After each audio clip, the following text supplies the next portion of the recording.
pessoal! Bem-vindos a mais um episódio de Crimes, o último do ano. Aê! Eu sou a Bruna e comigo hoje está a Jéssica. Oi, Jéssica. Oi, pessoal, tudo bom com vocês?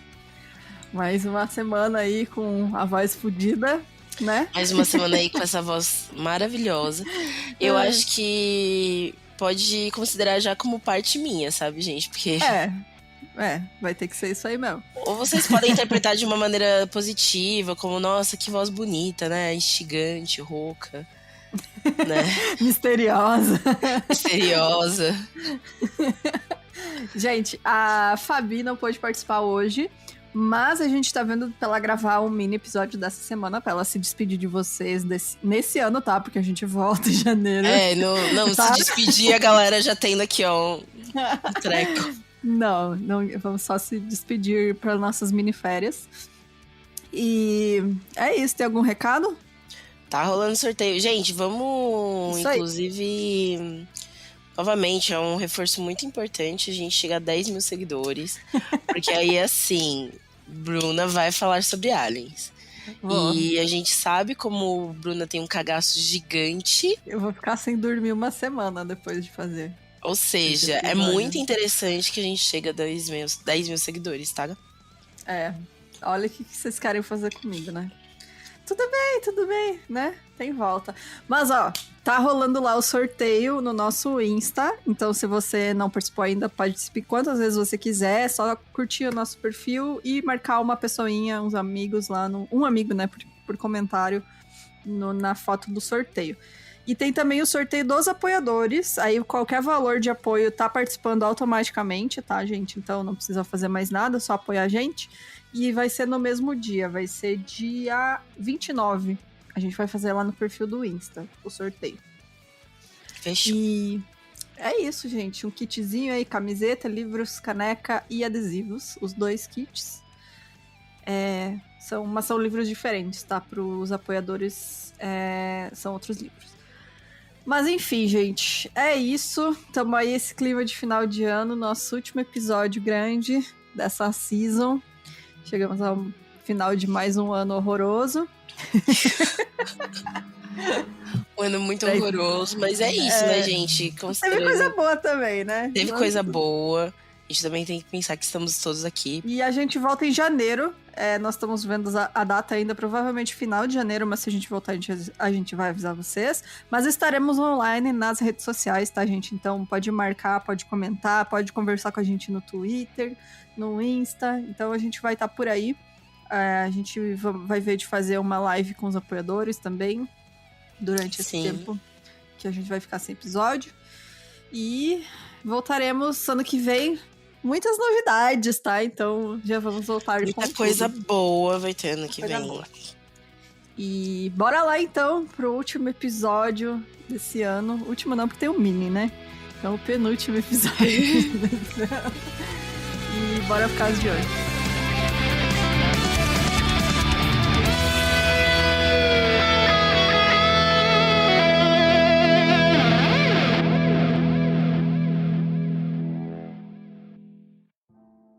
Lesane Parrish Crooks, ele nasceu no bairro de East Harlem, em Manhattan, Nova York, nos Estados Unidos, no dia 16 de junho de 1971.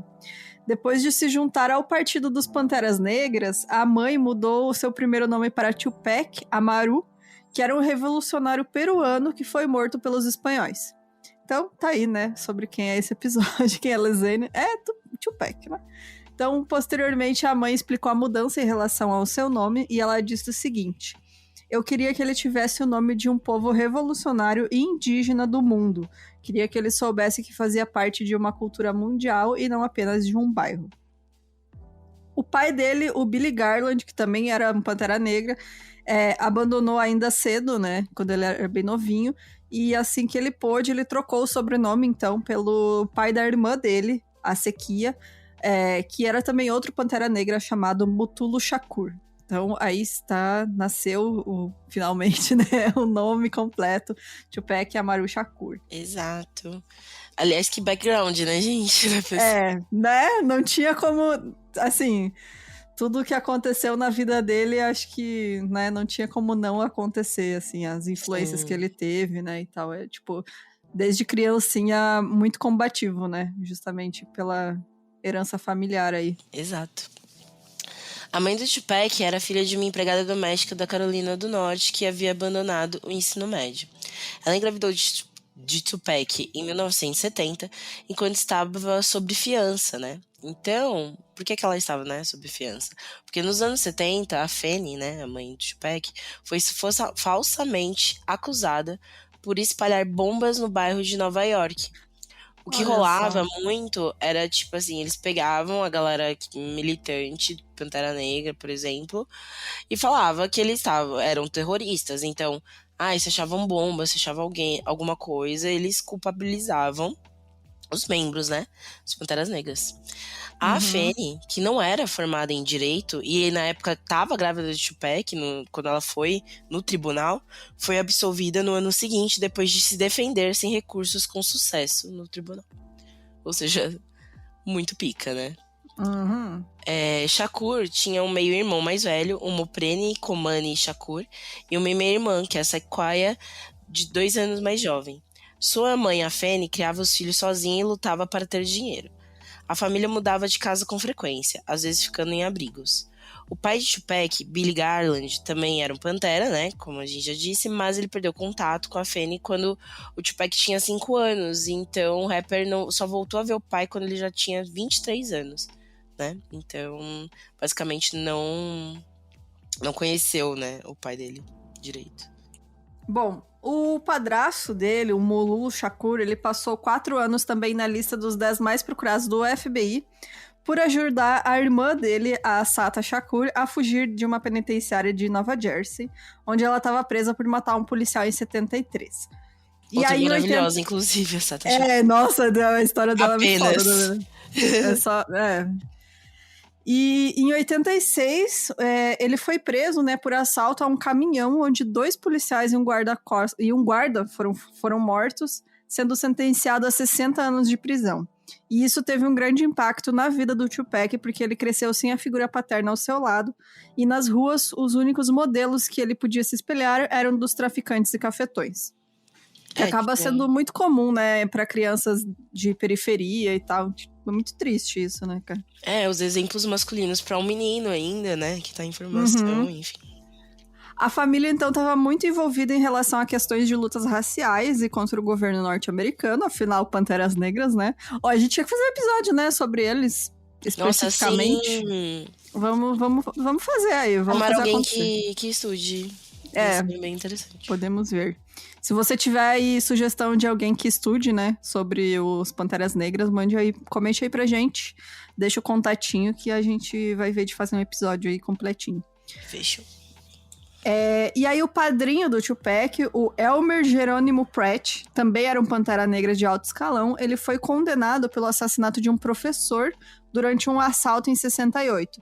E a sentença foi anulada quando foi revelado que, na verdade, a acusação tinha ocultado evidências de que ele estava em uma reunião a 640 quilômetros de distância no momento dos assassinatos. Ou seja, né, não foi ele foi falsamente acusado. Então... Sim. E era algo que rolava, né, muito na época. Muito, muito com o pessoal dos Panteras Negras, inclusive a Angela Davis, né? Também foi procurada pelo FBI nessa época. Então, era um pessoal que era muito perseguido e qualquer crime que pudesse ligar a eles, ligavam, né? A polícia, olha só, casos isolados. Eles também, muitas vezes, obviamente, por ser um grupo de resistência, né, cometiam alguns crimes. Sim. Mas a polícia sempre tentava pegar por crimes maiores, né? Tipo assassinato. Exato. Em 1983, o Tupac se matriculou em um grupo de teatro em Harlem. Sua primeira atuação foi no Apollo Theater, quando interpretou Travis Young na peça A Raising the Sun. Em 84, a família Shakur mudou-se da cidade de Nova York para Baltimore, Maryland. Depois de concluir o segundo ano na Paul Laurence Dunbar High School, Tupac ingressou na Baltimore School of the Arts, onde estudou atuação, poesia, jazz e balé. Atuou em diversas peças de Shakespeare e também atuou como o rei das ratazanas no Quebra-Nozes. Com a sua amiga Dana Mouse Smith como beatbox, ele venceu as competições como o melhor rapper da escola. Quando adolescente, ele gostava de ouvir Kate Bush, Culture Club, Sinéad O'Connor e U2. Ele era bem diverso. Olha só, eu não sabia que ele era ator, eu acho que eu não vi nenhum filme dele. Tem um filme dele, que até eu cito, tem um filme com a Janet Jackson, que é perfeito, que é Love and Poetic, é tipo, rap e amor, assim, sabe? É muito legalzinho, é bem anos 90, sabe? Sim. Eles formam um casal. Pois é, eu não sabia realmente que ele era ator, enfim. Ele era ator, ele era dançarino, enfim. Pois é, né? O cara fazia tudo mesmo, tudo. Sim. Geralmente, né, quando a pessoa é artista, assim, né, no geral, ela faz de tudo um pouco, né? Sim. Bom, então os professores consideravam ele um aluno muito dedicado e interessado. Ele era ávido leitor, devorava desde livros sobre religiões orientais até enciclopédias inteiras. E o Tupac compôs sua primeira música em Baltimore, onde o seu apelido era MC Nova York. MC New York. Porque, né, ele era Ainda de bem que Nova não deu York. certo, né, com esse apelido, que porra. Cara, MC New York é trash. Bom, a música falava sobre armas e era inspirada no assassinato de um amigo dele. E aí, no Colégio de Artes de Baltimore, ele fez amizade com a Jada Pinkett Smith. Pra quem tá achando esse nome, né, familiar, sim, é a esposa do Will Smith, atualmente, que é maravilhosa também. Perfeito. Essa família inteira, né, é maravilhosa, gente, pelo amor de Deus. Família, todo mundo belo, todo mundo talentoso. Que raiva, gente. Belos, bonitos, talentosos, gente nossa, boa. Eles têm nossa, tudo. gente, que raiva. Que ódio, né? Que ódio. Eles têm tudo, a gente com nada. A gente fudida. Bom, e essa amizade deles, né, se tornaria o tema de alguns de seus poemas. Então, eles eram muito próximos mesmo. E ao se conectar com a Baltimore Young Communist League, ele namorou a filha do diretor do grupo local do Partido Comunista dos Estados Unidos. Porque, pra quem não sabe, os Panteras Negras eram, em sua maioria, comunistas ou anarquistas, né? Então, sim, tem toda essa aproximação aí com os partidos comunistas dos Estados Unidos. Em 88, a família se mudou para Marin City, na Califórnia, em uma pequena comunidade empobrecida, onde a mãe do Tupac achava que seria uma vizinhança melhor, né, mais segura para as crianças, mas ela se enganou. O Tupac frequentou a Talma Pies High School, onde ele atuou em várias produções teatrais, ou seja, ainda continuou, né, o seu legado artístico por lá. E foi em Marin City que a Fanny, a mãe do Tupac, sucumbiu ao vício de crack, né? Que é uma coisa que ele até fala das letras, né? Uma droga que seu filho, né, venderia mais tarde, né, no mesmo lugar que a mãe dele comprava. Os traficantes e cafetões diziam a Tupac que caso precisasse de algum dinheiro para financiar seus interesses na música, o ajudariam. E ele falava que eles eram seus patrocinadores. Porque no lugar, ele era, tipo, já conhecido pela música e pelo talento, né, pela escrita. Então, realmente, tipo, os primeiros sons foram traficantes e cafetões que ajudaram. Os caras, esse moleque tem talento. E eu achei incrível porque eu não sabia a idade dele, né? E ele morreu muito novo, né, cara? Então, ele morreu extremamente novo. Então aí o interessante dele é que é uma história que, né? tipo assim, tem momentos que você vai odiar ele, tem momentos que você vai gostar dele, mas é um ser humano, né, mano? Então, muito novo, muito jovem, né? Exatamente. Tudo muito rápido. Tupac era escrito como muito delicado em suas observações, mas muito impulsivo. Nessa época, ele descobriu que havia pessoas que queriam matá-lo. Assim, foi para casa, vestiu o seu colete à prova de balas e se vestiu com todas as armas que tinha. Bateu na porta do pessoal que estava procurando por ele e disse: "Vocês estão me procurando?" Ou seja, já afrontoso, né?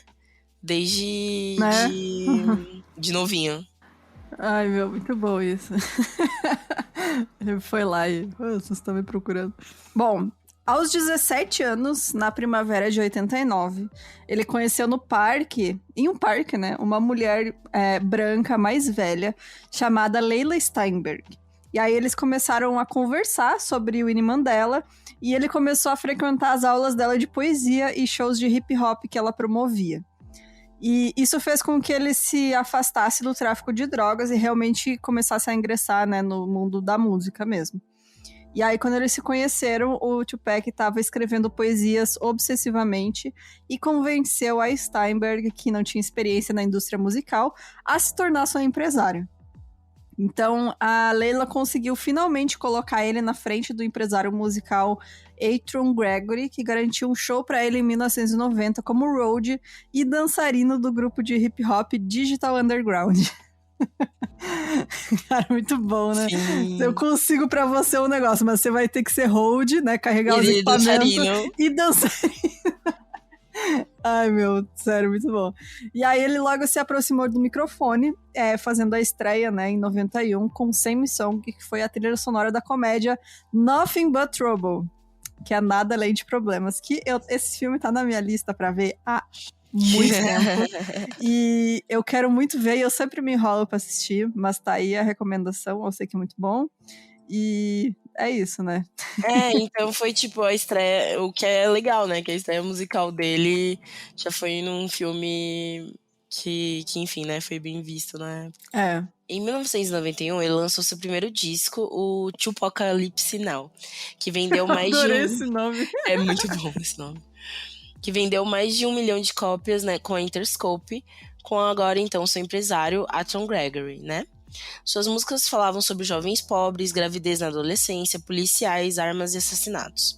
Ele dizia que se sentia mal interpretado pela imprensa que criticava suas músicas, né? Isso aqui é aspas dele. Há muitas mortes e drogas. Para mim, um álbum perfeito fala sobre as coisas difíceis e coisas divertidas e carinhosas. O que me incomoda é que parece que muitas das coisas sensíveis que escrevo passam desapercebidas, né? Isso aí é muito parecido, inclusive, com o que rolou, por exemplo, sei lá, com Racionais, por exemplo, aqui no Brasil, sabe? Do tipo, eles estão incentivando, sabe? E aí a diferença de você retratar através da música um cenário e você não necessariamente incentivar, você só tá retratando. Exato, exatamente. Em outubro de 1991, Shakur abriu um processo de 10 milhões de dólares, né, contra o Departamento de Polícia de Oakland, após uma agressão onde ele estava só andando na rua quando foi abordado. O caso foi encerrado com cerca de 43 mil dólares. Ai, que beleza, hein? Bom, ele ainda gostava de exercer esse lado de ator, né? Ele acabou meio deixando de lado pra carreira musical, mas ele gostava muito ainda. Então, a primeira aparição em filmes dele foi no longa de 91, Nothing But Trouble, que ele fez, né, uma música pra trilha sonora, onde ele fez, né, um cameo, uma participação lá pela Digital Underground. E aí, em 92, ele estreou Juice, onde ele interpretou um indivíduo militante e obsessivo. E em 93, ele estrelou ao lado, então, da Janet Jackson, no filme de romance Poetic Justice. E depois ele interpretou outro gangster em Above the Rain. Então, aí não vi nenhum desses filmes, tem que assistir. Poetic Justice, eu amo, principalmente porque eu queria ter as trancinhas da Janet, né? Icônica, né? Perfeita. Aliás, os dois estão belíssimos, gente. Deixa eu ver belíssimos. Aqui. Vou procurar imagens do filme. Eles dois são muito bonitos. Gente, que linda! Sim! Aquelas boinas bem anos 90. Gente, o look dos dois é bem anos 90. Total anos 90. Nossa, amei, vou assistir.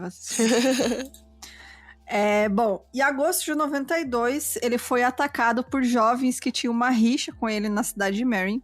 E aí ele sacou a pistola, mas deixou cair na confusão. E alguém pegou essa arma e disparou contra um garoto de 6 anos chamado Quaid Walker Till, que foi atingido e morreu. Então, embora o Tupac não foi acusado pela morte do menino Walker Till, ele ficou inconsolável, né? Afinal, a arma era dele, né? Ele se sentiu responsável. E aí, em 95, a família do menino, né, abriu um processo civil contra ele, mas fez um acordo fora do tribunal, depois que uma gravadora não identificada ofereceu uma indenização de entre 300 e 500 mil dólares. Sim. É muito triste, né, cara? E você vê que ele é, assim... ele fez umas merdas aí, mas no fundo ele era um cara gente boa, né, cara? Tipo... tem aquela merda amor, né? Pelo qual ele foi preso. Sim. Mas É um lance do tipo, as merdas que ele fez são sempre muito envolvidas com violência e tudo mais, por conta do meio. E é aquela coisa, gente, sinceramente falando, sei lá, sei lá, quando Justin fazia merda e todo mundo passava pano porque era jovem demais, saca? E branco, né? E enquanto é isso, sabe? Tipo, né? Quando é o homem negro que erra, aí, a não ser que ele seja muito rico, né? Aí dificilmente vão perdoar alguma coisa. Mas acho que é realmente, eu acho que ele é aquela pessoa que te faz perceber que o artista é humano, né, cara? Tipo, o cara não é 100% bom nem 100% ruim, assim, fez merda, fez umas coisas também ruins. Mas, Pagou né, pelas merdas. pagou Então pelas isso. merdas que ele fez também. Depois que um jovem matou um policial alegando ter se inspirado em uma das músicas de Tupac, o vice-presidente dos Estados Unidos na época, o Dan Quayle, declarou que não tinha espaço na sociedade para aquele tipo de música. Ai, que bom, né? Olha só, em vez de, tipo... Nossa, se a gente tem uma letra falando que nosso país está, tipo... Esse é o cenário que os jovens estão vivendo agora. Vamos ver que bosta que está este país. Não, vamos culpar quem está denunciando isso, entendeu? Não, e os Estados Unidos, né? Que é aquela distopia bizarra de arma. Que qualquer adolescente tem acesso à arma. Tipo, não qualquer arma, né? Um rifle automático. Você dá pra uma criança de 13 anos. Mas o problema é as músicas e os videogames e os filmes que ele assiste. E fora aquele lance do menino, foto de criancinha branca armada, porra, show de bola. Foto de criancinha preta armada, porra, olha aí, ó, tudo criminoso. Tudo criminoso. E criancinha árabe é terrorista, né? Exato. Aí bota a família branca com a Bíblia na mão e um AK-47 lá e não... não, aí é demonstração de patriotismo. Pra né, mano? Exato. Não é assim que funcionam as coisas. Sério, pra mim, os Estados Unidos é uma distopia. Pra mim não existe outra definição. Esse país, gente, é assim, pra mim... Eu nem entendo como que ainda funciona, sabe? Porque é tão surreal essa cultura, entre muitas aspas, deles, né? É tanta coisa errada naquele lugar que, né? Tipo, você fica de cara, assim, como é que ainda existe e não implodiu aquele lugar, né? Que é muito... Como não deu ruim, gente. Dá ruim todo dia, né? Isso que eu ia falar, inclusive. Então, tipo, todo dia uma coisa em massa, um rolê zoado, que, né? Por isso que um crime tem muito crime norte-americano, inclusive, né? Por que será que tem tanto serial killer nos Estados Unidos, né? Será? Isso é coincidência? Não. Bom, né? Enfim. Sim. Nenhum single ocupou os primeiros lugares nas paradas, né? Tipo, fez um puta sucesso, vendeu pra caramba, mas nenhum single emplacou na época. O Tupac disse: "Eu só queria fazer rap sobre coisas que afetavam jovens negros. Quando eu disse isso, não sabiam que me amarrar para um estereótipo como se fosse exemplo para todos os jovens negros no sexo masculino, para ser ponto de partida de mídia para os jovens negros." Ou seja, tipo, ele falava assim que, tipo, pegavam aquilo e colocavam como estereótipo, né? Jogavam como estereótipo. Em outubro de 93, o Tupac atirou e feriu 2 policiais brancos fora de serviço no Atlanta. Um no abdômen e outro nas nádegas, após uma revista policial. No entanto, as acusações foram retiradas depois que surgiu no tribunal que os policiais haviam bebido e iniciaram o incidente e que um dos policiais havia ameaçado Tupac com uma arma roubada. Olha, outro incidente, né? Caso isolado, que coisa. Exato. Na época, os jornais relataram, né, esse fato como um comportamento de gangster com porte de arma por indivíduos sem lei. Ou seja, tipo, na época, quando soltou isso, olha só o Tupac aí, ó, matando, atirando em policial branco aí, ó, que tava fora do horário de serviço. Né? Que coisa. Mas, para outras perspectivas, acabou sendo um ato de autodefesa de um jovem com medo por sua vida, né? Isso só ilustrou a deturpação das imagens dos homens negros, né? E a atitude de alguns policiais em relação a eles, sobre a qual o Tupac havia falado das suas músicas, né? Tipo, só reafirmou o que ele tava falando. 93, né, gente? 2021, tá a mesma coisa. Exatamente. Não mudou nada. Assim, é surreal. E no Brasil também, né, cara? Você vê aí, saiu o relatório, né, de morte pela polícia, né? Acho que foi em Salvador, que foi 100% foram pessoas negras, né? Exato. E no geral, se não me engano, são 80% de pessoas pretas. Considerando que a nossa divisão racial é quase uma metade-metade, acho que temos alguma coisa errada, hein? É absurdo, cara.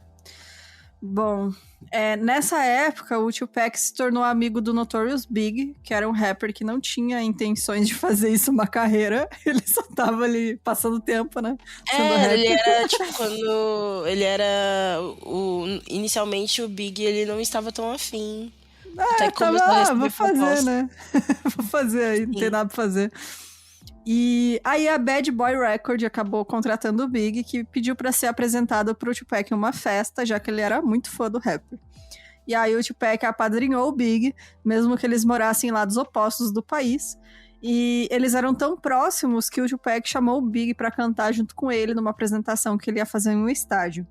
E ele também orientou o Big a não diminuir as mulheres nas suas letras, porque pela lógica, se as mulheres comprassem seus álbuns, os homens também comprariam, e assim o Big diminuiu consideravelmente suas letras misóginas. Sim. Olha aí, muito bom. Pego pela estratégia. Né? Se você não quer aceitar porque, né, é uma coisa certa a se fazer, pense no dinheiro. O segundo álbum dele é Strictly for My Niggas, lançado em 93, fez sucesso e recebeu o disco de ouro. E ele enfatizava as visões sociopolíticas do Tupac. Também tinha a música Keep Your Head Up, que citava o empoderamento das mulheres. Isso. Ainda em 93, Tupac foi para Nova York participar de um filme, então ele ficou na região do Queens, né? Lá ele conheceu o Jacques Agnand, numa boate, e ele queria muito que o Jacques administrasse sua carreira, né? O Tupac foi apresentado na época para Madonna e outros grandes artistas, e apresentando as grandes marcas de moda e valor de joias. Big, né, achava que Jacques uma má influência para Tupac, que ignorou seus alertas, e isso abalou a amizade deles profundamente, né? Tipo, porque o Jacques, ele andava numa roda social muito maior. Em novembro de 93, Tupac estava em uma festa com Jacques e foi apresentado para Ayanna Jackson, onde passaram a noite juntos em um hotel. 4 dias depois, ela foi chamada para voltar na suíte de Tupac, mas chegando viu que tinha outros homens e não somente Tupac por lá. Shakur e 2 outros homens foram acusados de sodomizar a Ayanna Jackson. Bom, quando ela saiu do hotel, ela foi diretamente pra polícia. E aí todos foram presos, juntamente com as armas que o Tupac dizia ser do Big. Em entrevistas, ele negava veementemente ter praticado o abuso, porque ele não estava no quarto presente no momento que teria acontecido.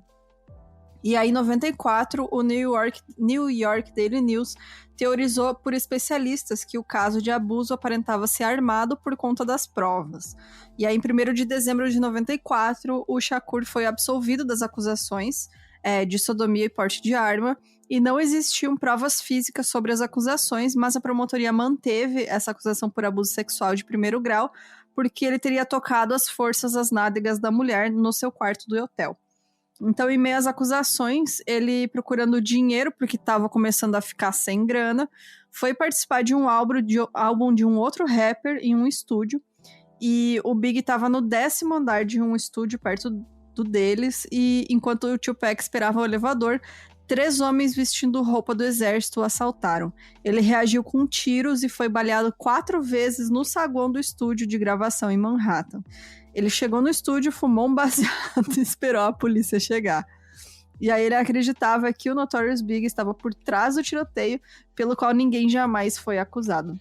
Sim. Como ele meio que acusou o Big, tipo, de que as armas eram do Big, então ele pensou, mano, ele veio atrás de mim? Entendeu? Tá sendo retaliado, né? Por ter Exato. acusado, enfiado outro cara na história. No dia 1 de dezembro de 94, Tupac chegou no julgamento de cadeira de rodas enfaixado. Velho, o cara levou 4 tiros. Enfim. Em fevereiro de 1995, ele foi condenado a 18 meses a 4 anos e meio de prisão por um juiz que denunciou, né, um ato de violência brutal contra uma mulher indefesa. Tupac afirmou que não estuprou a garota, embora tenha conversado ao jornalista da revista Vibe, Kevin Powell, que poderia ter evitado que outras pessoas que estavam presentes na suíte o fizessem, pois não estava lá no momento. Eu tinha o trabalho de protegê-la, eu nunca apareci para fazê-lo. Tupac acreditava que o caso de estupro foi um esquema organizado por Jacques, né? Que é aquele outro figurão que rolava na época. E a quem ele afirmava fazer parte da situação, e que teria feito uma manipulação para jogar a culpa no rapper. Tupac citou o fato na música Against All Odds do seu CD Machiavelli, dizendo que Jacques era um informante do governo. Cara, ele tava muito paranoico nessa época, né? Tipo... Sim. Era... E esse caso, assim, tipo, é meio nebuloso, que nem eu falei, do tipo, se você pega o processo... Ele realmente foi absolvido pela questão de sodomia, mas, tipo, ela diz que ele tava no quarto, então ninguém mais fala que ele tava no quarto, então é muito nebuloso, assim, né? Mas rolou, né? Sim, a questão do aconteceu. abuso.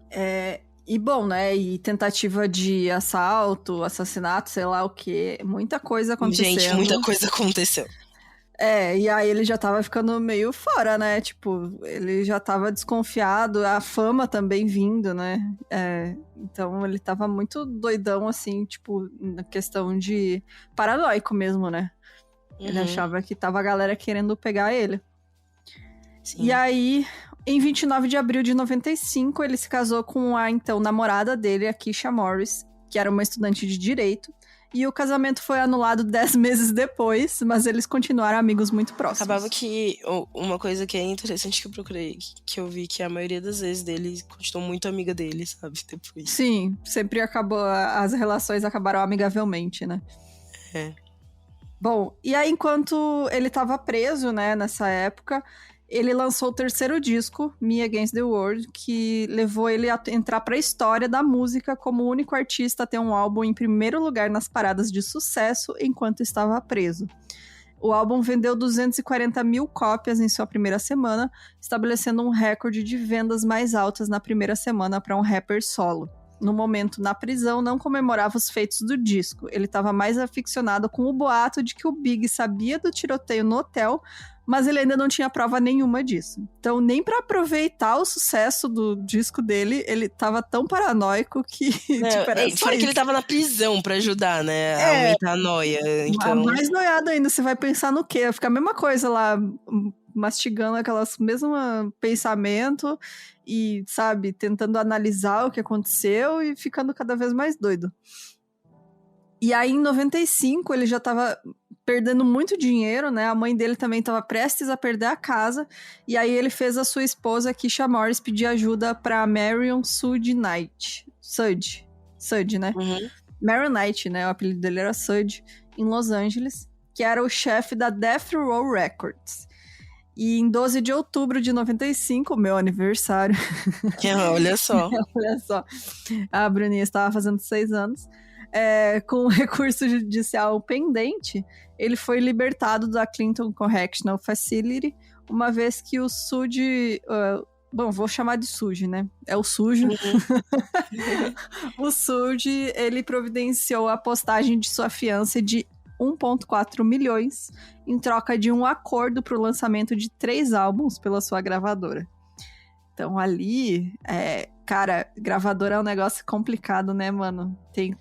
Sim, não, cara... e ele aproveitou, e tipo, o Tupac tava desesperado, né? Na época ele ainda tava casado, né, e a mãe dele, tipo, ele tinha, assim, uma grande preocupação com a mãe, sim, né, então vai perder a casa, ele tava, e por mais que tenha sido um sucesso, né, o álbum, né, ele não tinha tanto retorno na época. Sim, porque ele não podia fazer show, né?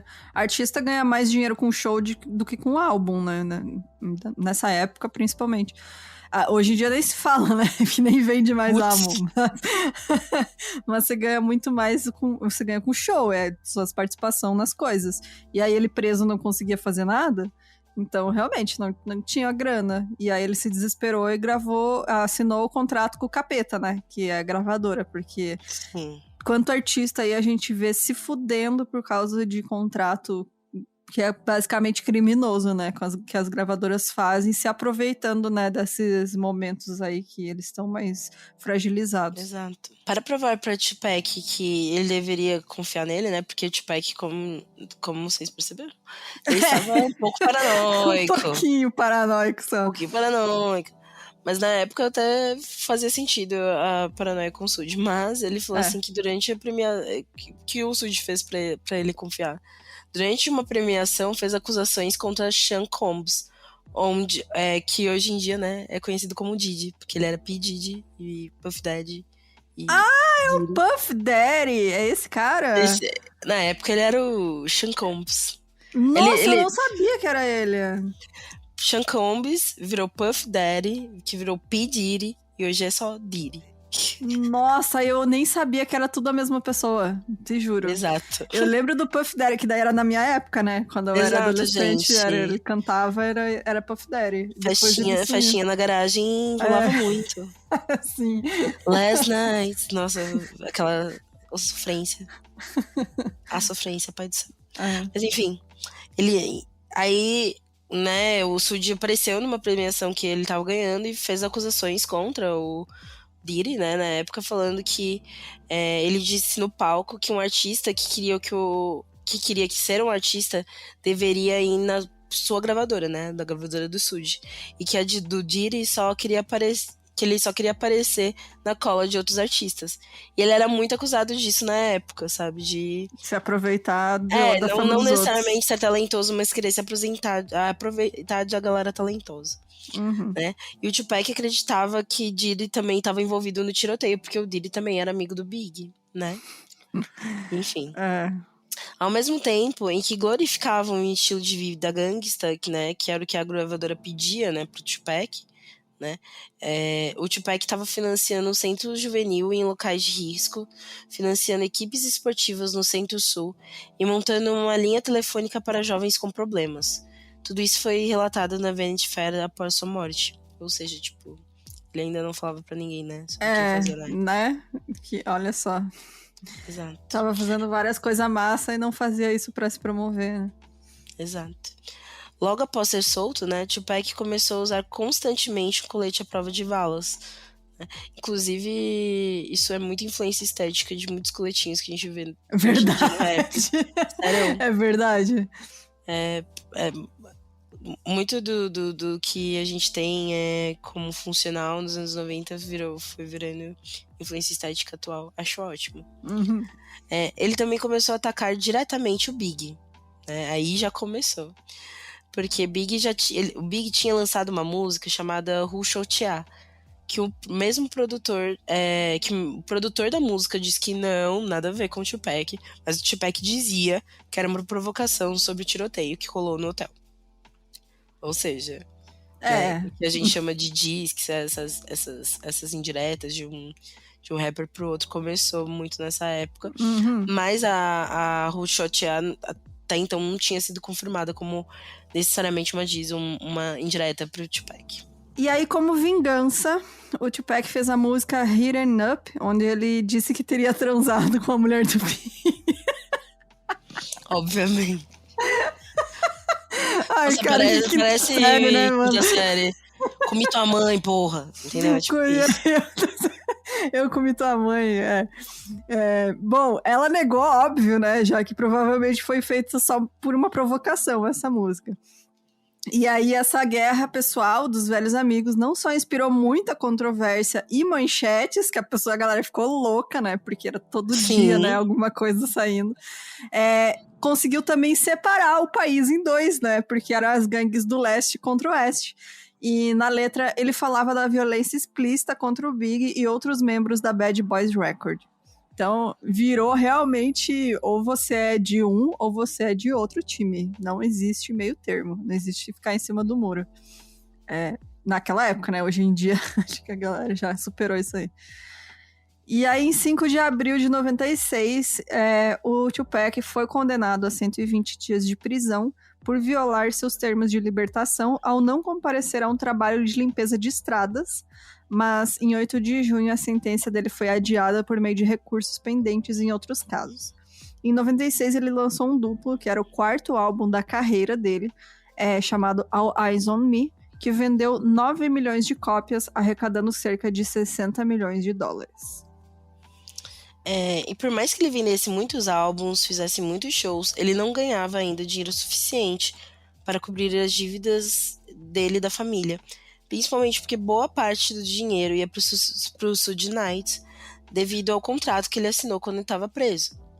Então, mesmo assim, o Tupac acumulou mais dívidas ostentando, acreditando que um dia a gravadora passaria esses valores. Que tipo, então a gravadora, eu vou comprando as coisas, depois a gravadora solta esse dinheiro. Então eu vou comprar, tipo, um carro muito foda, eu vou comprar coisas foda, enfim.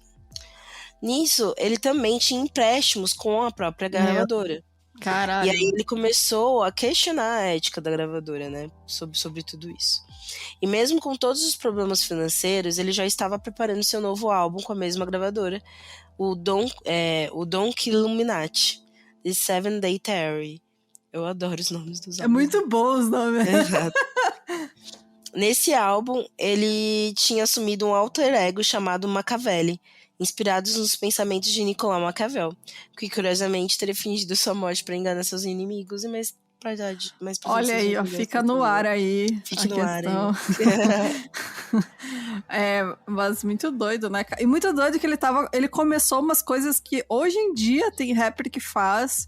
E a galera fica, nossa, né? Tipo, essa questão do alter ego e tal, que... Não, esse Don Illuminati, ele, tipo, tava falando mal dos Illuminati, ou seja, eu amo porque a teoria dos Illuminati é uma das melhores teorias que existe sobre famosos. Eu amo.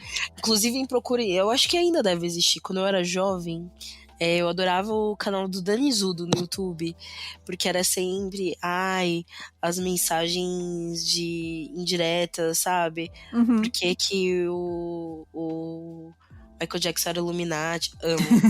Sim, é muito bom. Os clipes, né? Os filmes da Disney. Nossa, aquele cara ficava em surto quando tinha clipe do Kanye West. Lembra quando o Kanye West fez uns clipes mó diferentão, tinha uns bodes, uns negócios assim. Falava, olha só, mano, Kanye West. Lady Gaga, né, também a galera surtou. Nossa, Lady Gaga, gente. Eu amava. Bom, os amigos do Tupac, eles eram muito variados, né? Uma galera... Sim. Uma galera aleatória. Um rolê aleatório, né? As amizades dele. Quando você junta seus amigos do rock com as amizades do pop. Quando você tem um amigo evangélico, quando você tem outro pagodeiro, outro é drogado, outro não sei o que, faz trença. Aí você chega todo mundo no rolê, sabe? Um olhando pro outro, tipo, que merda é essa? Bom, os amigos do Tupac iam desde o Mike Tyson, né, que tava no auge nessa época também, Jim Carrey, Alanis Morissette, que em abril de 96 disse que eles iam abrir um restaurante juntos, eles estavam planejando abrir um restaurante juntos, não sei se chegou a acontecer. Não chegou a acontecer, infelizmente, acho que seria um bom empreendimento. E ele também namorou a Madonna por um tempo ali em 94, e a carta dele de término parece essa época aí, a época que todo mundo namorava a Xuxa, né, aqui no Brasil. Sim. Tipo, o Pelé, o Senna, todo mundo namorava a Xuxa. Sim. Aí ele é a Madonna nos essa anos carta, 90. inclusive, que a galera fala foi, tipo, ela não gostou que rolou. Porque descobriram essa carta e essa carta foi leiloada, né? Caramba. E aí faz poucos anos que soltaram essa carta, que é uma carta grande. Sim. E aí na época ele tava preso, né? Então, essa carta tem trechos que dizem o seguinte: para você, ser vista com um homem negro não ameaça sua carreira, no máximo faz com que você pareça mais aberta e aventureira. Mas no meu caso, senti que devido à minha imagem, eu estaria decepcionando metade das pessoas que me fizeram ser o que sou. Jamais quis te machucar. Você disse em uma entrevista: estou aqui para reabilitar todos os rappers e jogadores de basquete, ou algo assim. E essas palavras me feriram profundamente ao ver que eu nunca soube de você estar com nenhum rapper além de mim. Foi nesse momento de mágoa e instinto natural de reagir e defender meu coração e meu ego que eu disse um monte de coisas. Cara, sacanagem mesmo, né? Sim. Nossa, que filha da puta que ela foi também. Nossa, mano. Não, então, como que assim rolou? Estou aqui para reabilitar rappers e jogadores de basquete? Como assim, velho? Sim, não, e tipo, rolou muito disso, que tanto que tem a galera burra, né, no caso, que fala, ai, tadinho, ele terminou com a Madonna porque ela era branca e ele não queria que, tipo, mostrar que, não, gente, foi outros BOs. E quando ele fala que ele ia decepcionar a comunidade negra, é porque realmente, sabe, ele falava de mulheres negras na letra, sabe? Sim. Então tinha uma questão política para além da afeto amorosa, né? Uhum. E coisas do tipo. Mas eles tiveram um vínculo, né, bem forte na época. E aí, quando rolou essa carta, a Madonna estava pistolíssima. Inclusive, Eita. eu descobri, tem uma música do Djonga, gente, que se eu não me engano... se eu não me engano é a Leal. Não lembro, acho que é a Leal. Que ele solta esse trecho dessa música. Ah, Que é bem é? interessante. Esse trecho dessa carta que é bem interessante. Bom. Além das amizades, né, ele também colecionava muitos inimigos, porque vocês puderam ver que ele é uma pessoa, né, muito Não, e não era 880. tipo inimigo merda, sabe? Então, não é qualquer um, né? Os inimigos dele incluía Jay-Z, Fuggers ou Fudges? Fudges, que era um grupo maravilhoso, que inclusive era onde estava Lauryn Hill, né? Na Lauryn Hill saiu o livro Sim, Fudges. verdade, Fudges. Da Brat, Junior Mafia, Lil Kim, Lil Shaw, Puff Daddy, né, como a gente comentou, Mobb Deep, Nas, LL Cool J, Dr. Dre, esse aí merece, Delores Tucker, Tino e outros. Então, tipo, uma galera que tava no auge aí também na época, né, e não gostava dele. Não, e ele é muito fácil de arrumar treta, assim. Ele falava muito abertamente do que ele gostava, do que ele não gostava. Achava que era vendido, achava que não era vendido, enfim. Era um treteiro, né, galera? Era um treteiro, exatamente. Bom, em uma entrevista em 93, publicada no The Source, ele repreendeu o produtor musical Quincy Jones por seu casamento interracial com a atriz Peggy Lipton. A filha dele, Rashida Jones, respondeu com uma carta aberta, e anos depois o Tupac se desculpou com a irmã dela, a Kidada Jones, com quem ele estava namorando no momento. Sim, ou seja, tretas. Toda semana ele soltava uma, né? Se tivesse vivo aí, tava no Twitter fazendo polêmica até hoje. Ia ser assunto toda semana no Twitter. Ele ia ser tipo Kenny, sabe? Exato. Na noite de 7 de setembro de 96, Shakur estava em Las Vegas para comemorar o aniversário de sua parceira de negócios, Tracy Danielle Robson, e compareceu à luta de boxe de Bruce Sheldon vs Mike Tyson com Suge Knight e sua noiva Kidada Jones. Las Vegas estava fervendo no dia por causa da grande luta no hotel MGM Grand, e eles estavam acompanhados por seguranças, que na verdade, né, eram membros de uma gangue de Compton, uma das rivais da Southside Compton Creep. A Southside Compton Creep, ou os Bloods, né, era a gangue que o Tupac acreditava ter tentado matá-lo no incidente do hotel. Naquele dia, Mike Tyson entrou no ringue com a música de Tupac e nocauteou o oponente em menos de 2 minutos. Ou seja, tipo, inclusive relatos era que, tipo, teve uma galera que tava, sei lá, sabe, atrasadinha pra luta. E chegou no lugar, chegou, tipo, acabou. Chegou no rolante. Nessa época era tipo o auge do Mike Tyson, né, cara? Sim. Não tinha uma luta que ele não ganhava. Exato. Mais tarde, no saguão, alguém do grupo avisou Orlando Baby Lane Anderson, um membro da Southside Compton Creep. Tupac foi questionar Baby Lane se ele era da Southside e o agrediu, tipo, antes do cara mesmo responder. Naquele momento, seguranças de Tupac começaram a agredir o Baby Lane e só pararam quando os seguranças do hotel interviram. Cara, aí foda, né? Começou a noite assim. Tipo, mano, começa a envolver gangue, é complicado, né, mano? Que daí vira aquele negócio de vingança sem fim, né? Tipo, você mexe com o cara da gangue, você se fudeu pro resto da vida, vão ficar ligado isso aí. Bom, e aí uma das teorias nesse momento é que o Baby Lane marcou uma reunião com os membros da Southside, planejando uma vingança contra o Tupac, e ele queria executar o Tupac. Alguns teóricos, porque existem muitos teóricos, né, sobre a morte do Tupac. Esse caso é teórico, né, gente? Gente, não tem, assim, não existe 100% certeza, né, o que aconteceu. algumas pessoas dizem que o Big estaria nessa reunião e teria pago $1 milhão para executar o Tupac, com a condição de que usasse uma Glock calibre 40, que era o mesmo modelo da arma do Tupac. Depois da confusão, o Tupac logo foi pro hotel e depois foi com o Suge pra boate Death Row, Club 662, em um BMW preto. Eram 22h45 e ele ia se apresentar nessa boate. E sem saber o motivo, os guardas-costas e sua noiva foram instruídos por ele para ir em um carro separado.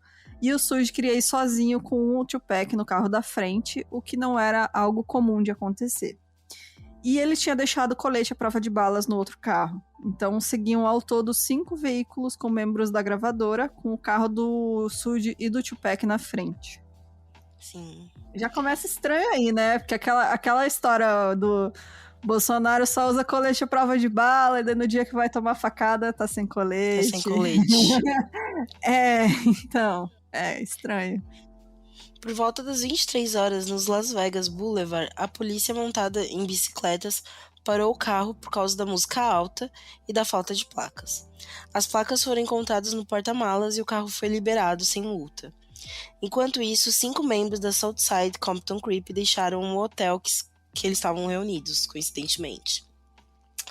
Por volta das 11h15, em um semáforo, com um BMW de Tupac parado, ele colocou sua cabeça para fora da janela a pedido de fãs que estavam por ali. Um Cadillac sedã branco de 4 portas, modelo antigo, parou do lado do passageiro e um ocupante disparou rapidamente contra o carro. Por mais que tivessem muitos turistas na região e uma grande movimentação, aparentemente acharam facilmente o carro. Tipo, imagina, tem uma luta em volta, o trânsito como tava, e acharam fácil o carro.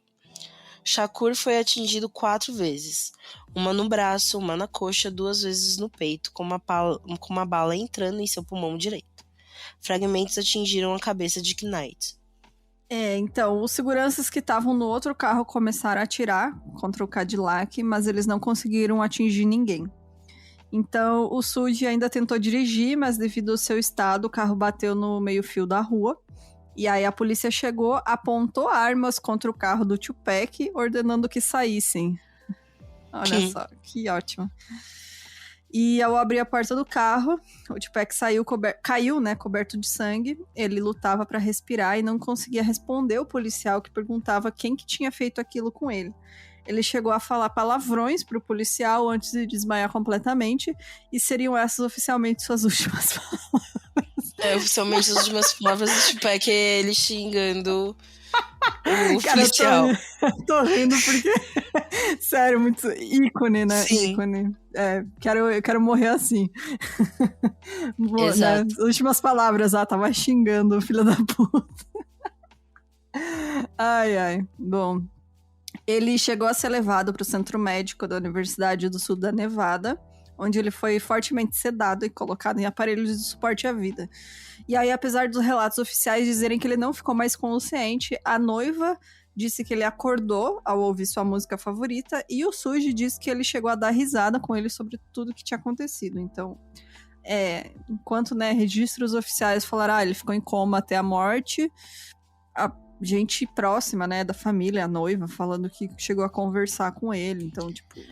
não chegou a conversar, assim, mas que ele respondeu, assim, né, teve uma resposta. Ele teria visto e que, tipo, o Suge disse que ele chegou a sorrir, dar uma risadinha, coisa do tipo. Mas, enfim, né. Na unidade de terapia intensiva, na tarde de 13 de setembro de 96, Tupac Shakur morreu de hemorragia interna. Ele foi declarado morto às 4 horas e 3 minutos aos 25 anos de idade. Muito novo. Nossa, é muito novo, né, mano? Sim.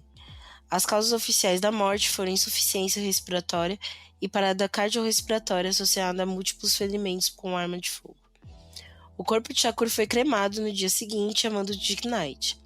Membros do Outlaws, relembrando uma frase da sua canção em Black Jesus, abre parênteses, né? Embora não tenha certeza que se o pedido tinha sido literal ou não, né? Eles fumaram algumas das cinzas de seu corpo depois de misturá-las com maconha. Essa aí parece aquelas lendas urbanas, né? Que a gente tem quando era adolescente, que a gente Exato. acredita. No caso, É. ele falou isso na letra e os amigos, é isso, ele queria É isso, galera. Bora lá, vamos fumar o cara. Vamos fumar o cara. Quando a polícia foi investigar o caso, os amigos de Tupac se negaram a ajudar. Interrogaram o envolvimento de Orlando Baby Lane Anderson, mas ele nunca foi condenado. Nunca acharam provas concretas também contra Big. E é isso, tipo, o que rolava também, gente, é que a maioria dos amigos dele envolvidos estavam envolvidos também com essa questão das gangues na época. É. E ninguém fala nada, né, nesses casos. O que o pessoal vai falar, sabe? Não. Então, meio que todo mundo já desconfiava que era os Crips, né? Na época, que era a outra gangue. É. E bom, e quem falasse, né, tava fudido também. Exato. Porque pedir pra ser morto. Bom, a mãe do Tupac anunciou que espalharia as cinzas dele em Soweto, na África do Sul, que era o local de nascimento de seus ancestrais, no 10º aniversário de seu assassinato. Mais tarde, ela mudou a data para 16 de junho de 97, que seria o 26º aniversário do Tupac, e também o aniversário da revolta de Soweto. E aí, em 2002, o jornalista investigativo Chuck Phillips, depois de um ano de trabalho, relatou no Los Angeles Times que o Anderson, que era o Baby Lane, né? Ele tinha disparado os tiros, né, que mataram o Tupac, mas a polícia de Las Vegas o entrevistou apenas uma vez, brevemente, antes da morte dele em um tiroteio que não está relacionado com o caso. Então, essa pesquisa foi feita por conta própria. Essa pesquisa foi por conta de uma denúncia anônima de um dos membros da gangue, que disse que uma semana antes da morte do Tupac, o Big teria pago à gangue 50 mil do 1 milhão prometido. E aí o Anderson e o Big negaram o envolvimento, enquanto o Big ofereceu um álibi confirmado. Tipo, o Anderson, ele não tinha... álibi, né? Álibis na época. É muito estranho mesmo que, tipo, brigou com ele na mesma noite, sabe? Mataram o cara, assim. Não, e tem provas de que ele se reuniu com uma galera num hotel próximo. Na época da morte do Tupac, Big começou a falar da rivalidade que tinha com o rapper agora morto, né? Falava que não era poderoso o suficiente para planejar a morte de seu rival. Em 9 de março de 97, 6 meses depois da morte de Tupac, Big Smalls foi morto em um tiroteio em Los Angeles. Seu assassinato também nunca foi resolvido. Isso acendeu a discussão sobre brigas e violência entre gangues na região. Então, uma coisa que é interessante é que na época na MTV rolou um lance das mães dos dois se juntarem no palco e pedirem fim da violência entre as gangues, que isso não precisava mais, que era desnecessário, enfim, e a galera se emocionou profundamente.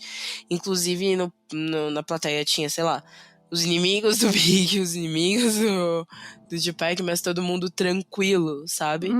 Porque com a morte dos dois foi um momento quase o que tá rolando, tá rolando extremo, né? E por mais que um não necessariamente estivesse envolvido na morte do outro, né? Rolou todo um clima muito pesado, né, sobre essas questões. Então, é bem emblemático. Depois, se vocês procurarem, vocês acham até esse vídeo, né? Das duas mães juntas se abraçando.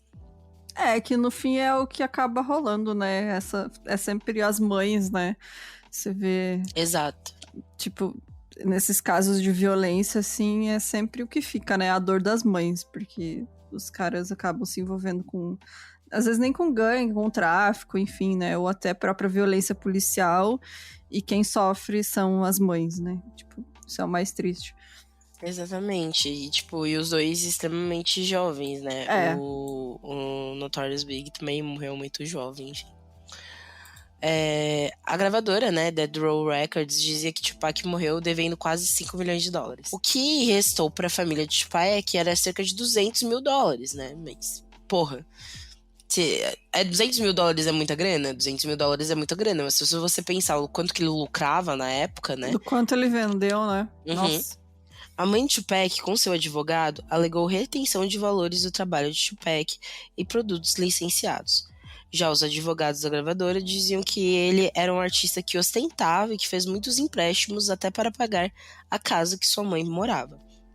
Após investigações próximas, o contrato assinado na prisão foi revisto, onde encontraram várias irregularidades. Foi confirmado que Tupac estava descontente com a Death Row Records, mas que todos achavam que Knight era um homem perigoso, inclusive ele sabia disso. A mãe de Tupac e a gravadora entraram num acordo comercial na época. Financeiro, na verdade. E aí existe, então, a teoria de que o Suge Knight teria matado o Tupac pela relação em questão financeira, né? Justamente por dever esse dinheiro e ele tava infeliz, né? Ele tava descontente com a gravadora e, enfim, né? Depois do último álbum gravado pelo Tupac, pessoas próximas também diziam que ele pensava na possibilidade de criar uma gravadora própria, justamente por esse descontentamento. E aí foi verificado que muitos valores que eram retirados do Tupac dentro dos royalties, né, que ele ganharia, eram para gastos da gravadora e gastos pessoais do Suge. Então, assim, eu também tô acreditando nessa teoria, acho que para mim é a mais forte de todas, de que realmente ele também estava envolvido. Então, pra mim a teoria ainda se faz ainda muito a do Baby Lane por umas questões de coincidências muito demais, né? Encaixa também certinho, né? Mas pode ter sido dos dois também. Acho que os dois podiam estar envolvidos. Não, o problema que não seria os dois em si, porque o Baby Lane era do Cribs, que era uma gangue verdade, rival. Eles eram rivais, e o que né? acontece? O Suge Knight, ele tinha negócios com aqueles caras daquela gangue que eram que serviam como segurança. Uhum. Então, pouco possível que ele teria com outra gangue, entendeu? Mas, enfim, eu acho que é os dois ali, né? Teorias, né? Teorias. Bom, esse cara, né, o Suge Knight, ele já teve envolvido com roubos, violência doméstica, que aí nesse caso de violência doméstica chegou a incluir posse de armas e tentativa de homicídio. Ele vivia armado e ameaçava seus inimigos. E esse caso de violência doméstica, ele pagou uma multa de $1.000 e ficou 3 anos em liberdade condicional. E em 1990, ele atacou o Vanilla Ice. Ice Baby, tipo isso. Ai, quem não queria dar um soco no Vanilla Ice, né? Assim, não vou criticar. Né, eu acho que todo mundo já quis dar um soco no Vanilla Ice. Bom... que tem a cara mais socável do mundo, né? Então, fez com que os seguranças colocassem ele de cabeça para baixo na varanda de uma suíte de um hotel por conta de uma dívida. E aí, quando aconteceu a morte do Tupac, ele estava incondicional, e como na noite ele agrediu o cara no hotel, ele levou 9 anos de prisão. Sim, porque o que aconteceu? Nisso foram rever todos os passos dados por todo mundo na noite do Tupac. Sim. E acharam um vídeo que tá os seguranças do Tupac e o Tupac e ele, o Suge, batendo no cara do Cribs lá. E aí ele tava incondicional. Sim, daí foi preso. Aí foi preso, né? Porque... Com esse histórico, sabendo sobre as divergências entre Knight e Tupac e a suposta intenção de saída de Tupac da gravadora, existia um alerta de possibilidade de vingança.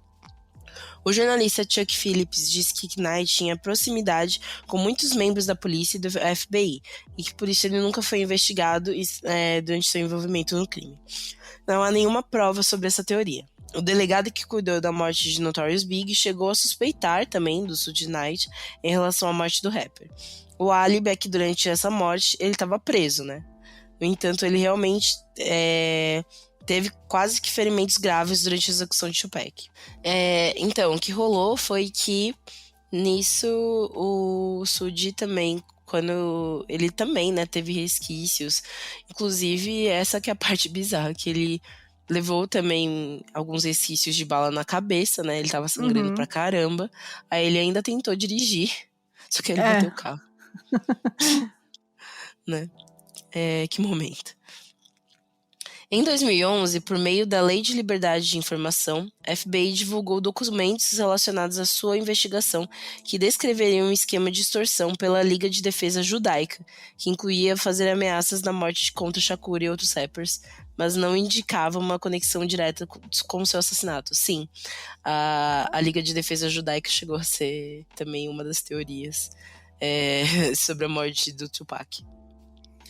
Bom, e aí vem aquela teoria, né, que sempre tem quando o artista morre, é que os fãs especulam que ele fingiu a própria morte. No álbum Life Goes On, ele fez um rap sobre seu funeral, e na música I Ain't Mad At Ya foi lançada 2 dias depois de sua morte. E houve vários relatos de possíveis avistamentos do Tupac desde sua morte, incluindo um em 2012 pela Kim Kardashian. Eu tava lendo aqui que o filho do Suge, o Suge Knight Jr., também avistou um Tupac na Malásia. Sim, tem isso inclusive tem isso mais pra frente. É o auge. Gente, sério, é muito avistamento do Tupac, né? É tipo o Elvis, assim. Sim. Bom, e aí muitas pessoas alegam ter visto ele em Cuba, onde ele estaria morando com a tia dele, né? Que fugiu da prisão, a Assata Shakur. Ela e a mãe do Tupac, a Fanny, além de ajudarem nas questões de saúde e educação para pessoas pretas na região, também cuidavam da brutalidade policial e genocídio negro que existia nos bairros pobres. A Sata era membro do Exército de Libertação Negras dos Panteras Negras e foi condenada à prisão perpétua pelo assassinato em primeiro grau do policial Werner Forster durante um tiroteio na New Jersey Turnpike, em 73. Os policiais alegaram que pararam seu carro por conta de um farol quebrado e que depois aconteceu um tiroteio. E todos que estavam no carro com ela morreram e ela foi acusada de assassinato e o policial sobrevivente não sofreu nenhuma acusação. Sim, a Sata... Inclusive é isso, gente. Procurem depois sobre a Sata Shakur, que ela ainda está, né? Não existe muitas informações sobre ela, mas sim que está refugiada em Cuba, né? E lá os Estados Unidos não conseguem, né, entrar, ainda bem. E é isso, né, é uma presa política. Exato. E aí tem essa teoria, né, gente? Tem vídeo, né, dele lá em Cuba. Enfim. Muito bom. Ela conseguiu escapar da prisão junto com os membros do Exército da Libertação Negra com seu irmão, né, que vocês lembram do pedaço de Tupac, né, após cumprir 2 anos de prisão. A Sata é procurada pelo FBI e há uma recompensa de $2 milhões por sua apreensão. As últimas notícias sobre ela é que ela está refugiada em Havana, onde lá continua escrevendo sobre questões de classe raciais. Um tempo depois da morte de Tupac, pessoas teriam visto em Havana vídeos de homens muito parecidos com ele em Havana, vindo de várias pessoas diferentes. Com isso, as teorias de que ele queria dar um tempo de todas as confusões de gangues e chance com rappers, e também com a questão de saber que assim sua mãe conseguiria ter direitos e pagar suas dívidas. Mas isso é meio zoado, né? Porque tipo, a mãe dele só conseguiu depois de um acordo. Então assim... foi difícil. Né? Não teria muito sentido. Bom, a Fanny teria decidido desligar os aparelhos e o alerta de estranheza, né, sobre esse caso seria a rapidez na cremação.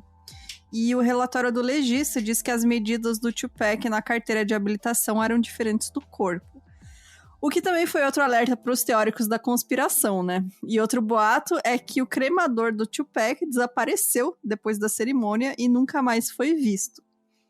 E aí, em 2018, o Michael Nice, que dizia ser um dos guarda-costas do Tupac, disse que ele saiu apenas ferido no tiroteio e que aconteceu, na verdade, uma troca de corpos no hospital. A justificativa é que era para proteger ele da gangue, né, que ia atrás dele depois do tiroteio, e essa seria uma alternativa para proteção dele. E aí, na troca, vestiram o Tupac como piloto, embarcaram ele para Barbados e de lá para Havana, em Cuba, onde ele estaria. Que coisa, hein? Michael disse ainda, né, que tinha áudios e vídeos de Fidel Castro liberando a vinda de Tupac lá pra Cuba. E que iria postar isso nos próximos vídeos no canal dele no YouTube. Um tempo depois, um vídeo do canal avisou que Michael foi encontrado morto no seu carro. Depois confirmaram que ele fingiu sua própria morte, dizendo que precisava fugir de inimigos e que fez isso para provar que era possível falsificar uma morte. Né, por que ele não voltaria agora? Mas sim, né, mano? Essa foi a maneira que ele provou, né, gente? Que é possível fugir uma morte. Não, pra você provar, você tem que voltar, né? Senão não é provado. Tem que, tipo, ele voltar e falar, não, estou vivo. Não, mas ele voltou. Sim, voltou sim. Em 2018, grandes jornais divulgaram uma foto de Rihanna e Tupac em uma festa. Depois de um tempo, foi confirmado que se tratava de uma montagem. Isso é sensacional. Porque foram jornais grandes que mostraram essa foto. Muito bom, muito bom. E há várias imagens espalhadas por conta de pessoas semelhantes a ele também, né, gente? Eu tô olhando aqui as fotos, é tipo Faustão e Selena Gomez, assim. Exato. A fanfic, pai do céu. A fanfic. Agora, no meu coração, Tupac e Rihanna é real. Tupac e Rihanna vivem. Ripac. Em 2018, Suge Knight Jr., né, o filho do Suge Knight, postou uma foto onde tinha ele, Tupac, 50 Cent e Beyoncé. Depois ele disse que recebeu mensagens de ameaça, né? Então ele apagou a foto, porque, nossa, tô sendo ameaçado aqui, ó, por forças maiores. E no final do mesmo ano ele assumiu que foi uma jogada promocional para o seu novo reality show. Ai, que beleza, hein? Que ótimo. Então, outras pessoas acham que o Tupac assumiu a personalidade. Eu adoro essas teorias, pra mim as melhores. Assumiu a personalidade do rapper Casanova The Don, fazendo alterações físicas, né, plásticas. Isso teria se inspirado nas obras de Maquiavel e no livro O Príncipe. Toda essa teoria, por quê? Lembra que ele foi o Maquiavel, tipo, que foi foi o alter ego dele no último álbum. Uhum. E se você pega esse Casanova da Dom, é um cara que tem um timbre de voz muito parecido, um flow parecido. Mas até então, né, gente? Acontece, né, gente? Aí a galera já acha que é o Tupac. Eu fui olhar a foto desse cara, não tem nada a ver com ele. Nada a ver, cara. Nada. O cara teria que alargar o nariz. Como é que você faz a plástica pra alargar o nariz, velho? Não tem como. Bom, ele é descrito como o Tupac, né? É descrito como um dos maiores rappers americanos da década de 90. E até hoje, né? Foi uma figura importantíssima aí pra cena do rap. Em 2006, a Jada Pinkett Smith, que era amiga íntima e colega de classe dele, doou $1 milhão para a escola que ele frequentou, né, a Baltimore School for the Arts, e nomeou o novo teatro em sua homenagem. E em 2020, ela honrou o que seria, né, o aniversário de 50 anos dele, lançando um poema nunca antes visto que ela havia recebido dele. E em 97, a mãe dele, a Fanny, fundou a Fundação da Família Shakur, mais tarde renomeado Fundação Tupac Amaru Shakur, ou TASF, que patrocina concursos de redação, eventos de caridade, acampamentos de artes cênicas, entre outras coisas, né, para adolescentes, e também bolsas de graduação para adolescentes. Ela narrou o documentário Tupac Resurrection, que foi indicado como o melhor documentário no Oscar de 2005. E a Fanny morreu em maio de 2016, aos 69 anos. Sim. Tá aí, gente, essa história é muito doida, muita coisa aconteceu, né? Caramba. Muita coisa rolou nessa vida, né, mano? Muita 25 anos vividos em... Porra! Tem gente aí nos 80 anos que não passou nem pela metade disso. Nossa, sim. Mas é muito doido mesmo. Sim. É que acaba rolando essas teorias e tal, quando morte de um famoso, assim, ainda mais uma pessoa que, tipo, foi muito rápido a fama dele, né? Ele era muito novo. É tipo como aconteceu com o Kurt Cobain, com a Amy Winehouse, a pessoa explode, né, pra fama. Só que eu acho que o diferencial é isso, assim, que eu acho que o que traz, né, essa pira, que querendo ou não, do Kurt tem teorias, né, mas... Sim. Que mais faz sentido é o suicídio. Uhum. Né? Da Amy, enfim, todos podem ter teorias, mas o do Tupac é realmente um crime que nunca foi resolvido. Né? Existem teorias plausíveis, não plausíveis, mas que no final das contas, né, e eu acho que é o mais importante disso tudo, tanto a mãe dele quanto a mãe do Big, enfim, né, falavam muito posteriormente sobre essa questão de tretas entre gangues, sobre essa questão de...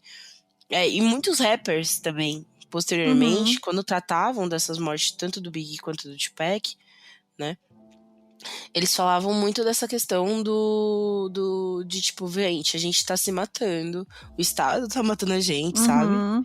Então, eu acho que é uma morte bem emblemática em relação disso, né? Que, querendo ou não, foram no mínimo umas 3 vezes que a gente citou violência policial pra cima dele, Uhum. sabe? Ou se não, o Estado, ou culpando, né, por jovens serem assassinos e coisas do tipo, né? Não sendo que o próprio Estado fomenta isso, né? Principalmente quando a gente tá falando de juventude preta. Então, é uma morte que foi pela violência, né? De uma maneira que até então era um cara que tava conseguindo sair dela, né? É, verdade. Enfim. Bom, É é isso, isso, gente. gente. Comentem aí o que vocês acham, qual a teoria que você acredita. O episódio inteiro. A Bruna, que é a nossa ouvinte aqui, que é muito fã, é muito fã do Tupac, ela passou o episódio Comentário o episódio inteiro. comentando. Vamos ter que lançar aqui uma versão do diretor com os comentários da Bruna. Então, comentem lá também no nosso Insta o que vocês acham, qual teoria vocês acreditam. E se você é fã, né? E se não é, escuta aí, que é muito boas músicas do cara mesmo. Não é à toa que ele ficou tão famoso, né? Exato. Daí até hoje, ele influenciando muita gente. muito à frente em várias questões, assim. Exato. Mesmo dessa questão, tipo, das letras sobre as mulheres. Gente, obviamente que a gente coloca em contextos, né? Contextos Sim. nos anos 90. É como se o feminismo também fosse muito bem visto, ou muito bem conversado, né? Na época.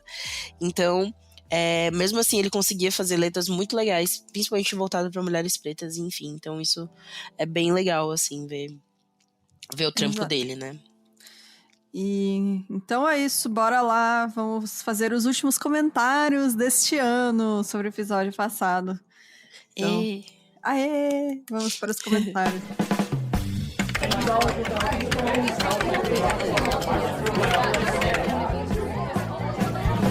Comentário! Do episódio passado, que foi o Edifício Joelma, que foi muito bacana ver a resposta de vocês, né, desse episódio. Eu vou começar, então, com o comentário... Deixa eu ver.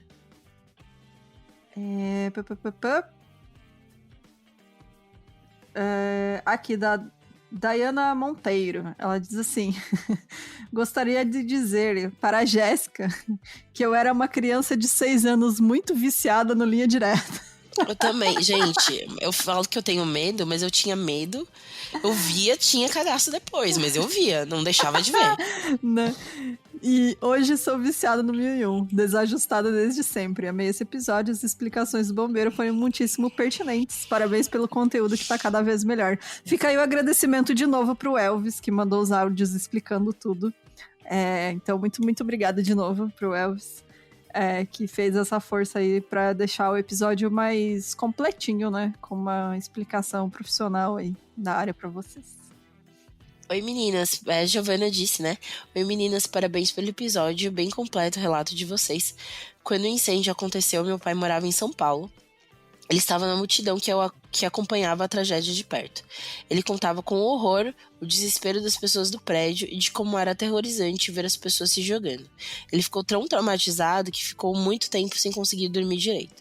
Toda vez que ele deitava, vinha a lembrança do barulho dos corpos caindo. Muito triste, gente. Eu acho que mortes, assim, de incêndio deve ser as piores de você acompanhar na vida, sério. Principalmente tão desesperador. Gente, era desesperador. A gente lê o caso, né? Imagina. Né? Tá perto. Bom, a Tá Leite, ela falou assim: meninas, vocês comentam sobre o edifício Copan e a escada de emergência. Sim, gente, procurem fotos da escada de emergência do Copan pra vocês terem ideia do bagulho, é surreal. Aí ela falou assim: tenho 2 amigos que moram no prédio em frente ao Copan. E no ano passado, em plena pandemia, um apartamento do prédio deles pegou fogo. Era uma pessoa acumuladora. Meus amigos só ficaram sabendo do incêndio porque as pessoas no Copan começaram a sinalizar das janelas avisando do fogo. Foi um desespero, mas não houve feridos nem nada. Inclusive, foi o que aconteceu no Joelma, né? As primeiras pessoas a perceber o incêndio, assim, fora, né? Além de quem tava lá no andar, foram pessoas que estavam no edifício da frente, né? Do hotel que tinha lá na frente, Sim. que chamaram bombeiros e tal. E, cara, que bom que não aconteceu nada, né? Mas é um perigo mesmo, esse incêndio em edifício, né? Ainda bem que não rolou nada. Ou que nem aqui no meu, que a vizinha botou uma cortina em cima do fogão e pegou fogo. Mas, felizmente, não aconteceu nada também. Só pegou fogo na cortina. Tô falando baixinho pra ninguém me ouvir. A fofoqueira. A fofoqueira do prédio. Bom, é isso. Peraí, última tocinha, gente. Ai, talvez eu saia rapidamente só pra pegar um mimo que minha chefe disse que tá me mandando pra todo mundo de Natal. Ai, arrasou. Amém. Mas enfim, esse episódio... vamos lá. Rodrigo Nogueira disse que esse episódio de Joelma só me lembrou daquele quadro Sobrenaturais do Domingo Legal. Era esse que eu falei. Sim. Com Portioli, que era um desafio entre médios, bruxas e paranormais. Eles tinham que captar a energia do lugar, descrever e falar que tinha ocorrido lá. Era muito bizarro. Assim como esse incêndio é de uma tristeza enorme. PS, de quem é essa versão do tema do Batman que vocês usaram da abertura? Eu gosto das versões e curti ela. Ai, não sei, tem que ver com o editor aí, com o Mika. Comenta aí o que era, porque eu não sei também. Ele que botou. Eu vou ler aqui o comentário da Cláudia Quebleres. Ela falou assim: essa tragédia mexe muito comigo. Minha mãe podia ter morrido nesse acidente porque ela ia começar a trabalhar lá naquela semana, mas eu acredito que ela teve um livramento porque por um motivo que não lembro, ela desistiu do emprego, graças a Deus. Cara, que loucura essas histórias, acha muito louco né? essas histórias de que, tipo, premonição, sabe? A pessoa saiu 5 minutos antes, não foi aquele dia. Exato, aquele cara que fala do documentário também, que ele pediu demissão uma semana antes. Sim. Cara, é muito doido esse tipo de coisa, eu acho muito doido. Inclusive, eu vou deixar de novo aqui, porque eu acabei não botando na descrição do episódio, pra quem quiser, o documentário que eu comento no episódio do Edifício Joelma, é O Legado das Cinzas, tá? Tem no YouTube completo, é só você jogar lá na busca que vocês encontram, então, que é o trabalho de TCC, né, do pessoal de jornalismo. Então, eu recomendo muito que tenha esses depoimentos, inclusive desse cara que pediu demissão uma semana antes, e aí chegava mais tarde no trabalho, e assim, ele chegou lá e já tava rolando incêndio. Então é muito doido essas coisas, né? E quer ler mais algum? O Kaique Senká diz que um mix de medo e obsessão. Nunca passei por lá perto pra sentir a vibe, nem quero. Gente, não tem nada, viu? Só pode passar. Um lugar que eu gosto muito de ir é um Parque da Juventude, onde era o Carandiru. Eu já fui muito lá, fiz barbaridades lá, não dá P.O. nenhum também, não. Né? Tem gente que já não gosta, né? Eu acho que se tu já vai com esse sentimento, é que é meio né? estranho, que tem a muralha e tal. Sim. Né? Você tem que se abster. Exato. Mas, gente, é isso então. Ficamos por aqui. Muito, muito obrigado para todo mundo que comentou. Obrigada, gente. Inclusive, gente, se desculpa se talvez saiam uns cortes meio errados na minha fala, é porque eu não parei de tossir. Tá difícil. Nossa, tá foda, eu tô aqui, ó. Por isso, férias. Férias, poxa. E, gente, muito, assim, sério, de coração, muito obrigado para todo mundo que escutou a gente, que acompanha, que manda mensagem de apoio, que comenta, que dá feedback, porque, sério, vocês não têm ideia de quão feliz a gente tá produzindo 1001, que vem muita coisa boa aqui pela frente. Vocês vão saber quando a gente voltar. E vai ser, ano que vem a gente vai longe, hein? Só avisando vocês. Que vai ter muito 1001 aí pela frente. Então, sim. Algo mais a declarar? Gente, é isso. Obrigada por também estarem com a gente esse ano todo. Né? Foi um ano muito incrível e especial pra gente. A gente conta com vocês ano que vem, com várias novidades, só acompanharem a gente. E é isso, todo o crescimento do 1001 é maior parte por vocês nos darem muita força, assim. Porque, sério, é muito animador ver vocês comentando, vocês gostando do que a gente faz, que é um trampo que a gente faz com todo o amor do mundo. Exato. E é isso, gente. Muito obrigado. Participem do sorteio, aí, última semaninha do sorteio. Por favor, queremos Bruna falando sobre aliens, pelo amor de Deus. Eu nunca peço nada aqui nesse lugar, gente. Por favor. Pode mandar e-mail pra gente com sugestão de caso no milcrimes@gmail.com, que a gente vai continuar recebendo e separando. A gente vai fazer agenda de novo pro ano que vem, que a gente tinha abandonado a agenda. Por isso que não saiu mais episódio de ouvinte que recomenda, né? Porque a gente abandonou a agenda completamente. Não, a gente abandonou a agenda do tipo... Eu outro dia anotei na agenda que precisava anotar na agenda pra botar as coisas na agenda. Exato. Não anotei nada. Daí no fim a gente não anota nada, mas a gente vai voltar com a agenda certinha.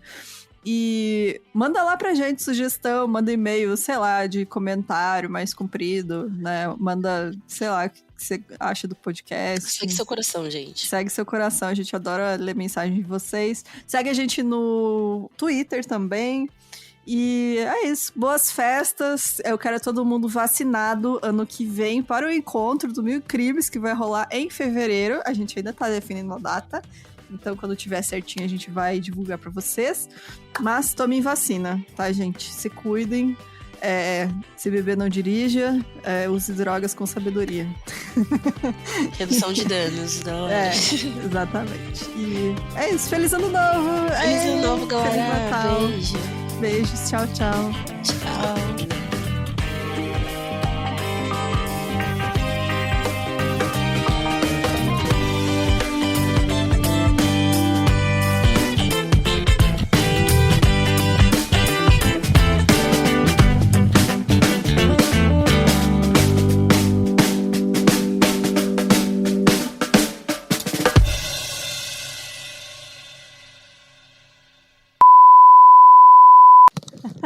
Cheguei. Voltou como?